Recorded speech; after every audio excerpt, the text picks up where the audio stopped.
নমস্কার, শ্রী শ্রী পঞ্চমুণ্ডী বামাকালী মায়ের সকল ভক্তকে আমার প্রণাম। কেমন আছেন সবাই? আশা করি মায়ের আশীর্বাদে সকলে ভালো আছেন, সুস্থ আছেন। আজ বৃহস্পতিবার সকাল সকাল মায়ের মন্দিরে যাওয়ার জন্য কিছু ফুল বেলপাতা তুলে নিচ্ছি। এখন যেহেতু বৈশাখ মাস পড়েছে, তো কচি কচি বেলপাতা হয়েছে, তাই আমি বৌদি ভাইয়ের বাড়ি আসলাম, একটু বেলপাতা তুলে নিলাম মায়ের জন্য।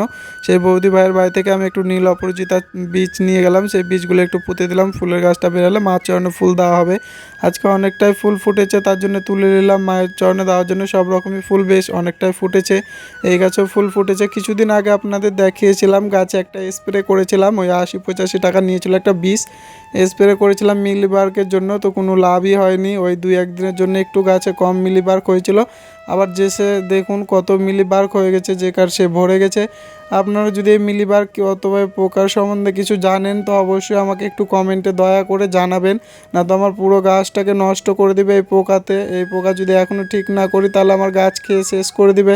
গাছের কচি কচি ডাল ফুলগুলা পাতাগুলো সব খেয়ে নিচ্ছে, দেখছি অনেকগুলাই ডাল নষ্ট করে দিয়েছে। মায়ের চরণে আর ফুল দিতে পারবো না। আপনারা জানলে দয়া করে আমাকে একটু জানাবেন এই পোকা কীভাবে গাছ থেকে তাড়াতে হবে।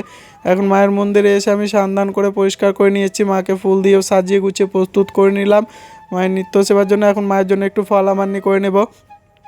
কালকে এক ভক্ত আমাকে এসএমএস করেছিল, এসএমএস করে বলেছিল মায়ের মন্দিরে আসবে কিভাবে, মায়ের মন্দিরে ঠিকানা দিতে এবং আমার ফোন নাম্বার ভিডিওর মাধ্যমে দিতে।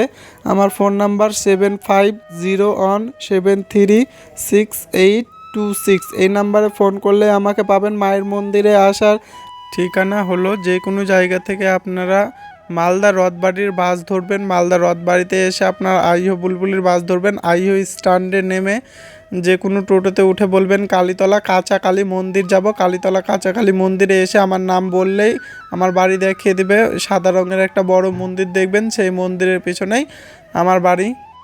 প্রতি শনিবার এবং মঙ্গলবার মায়ের মন্দিরে ভক্তদের ভিড় জমে এবং প্রতিকার দেওয়া হয়। এবং অন্যান্য দিন আসলে ফোন করে আসতে হবে। অন্যান্য দিন যদি কোনো সিরিয়াস কাজ থাকে, তাহলে অন্যান্য দিন দেখা হয় না, তো এমনি শনিবার মঙ্গলবার মায়ের মন্দিরে রুগী দেখা হয়। এছাড়াও কোনো সমস্যা থাকলে আমাকে ফোন করে এবং এসএমএস করে আসতে পারেন। মায়ের ফল আমান্নি করে আমি মায়ের নিত্য সেবাটাতে বসে গেছি। মাকে দেখতে কেমন লাগছে অবশ্যই সবাই কমেন্টে জানাবেন। জগৎজননী মাকে দেখতে কেমন লাগছে। মায়ের কাছে এই প্রার্থনাই করি, মা যেন সবার মনস্কামনা পূর্ণ করে, সবাইকে ভালো রাখে, সুস্থ রাখে। মায়ের নিত্য সেবাটা দেওয়া হয়ে গেছে। মারও শরীর খুবই খারাপ, তাই লক্ষ্মী ঘরে আমাকে সেবা দিতে যেতে হবে। এখন মায়ের মন্দিরে সেবা দিয়ে আমি চলে যাচ্ছি লক্ষ্মী ঘরে সেবা দিতে। আজকের জন্য এইটুকুই হলো, দেখাচ্ছে পরে।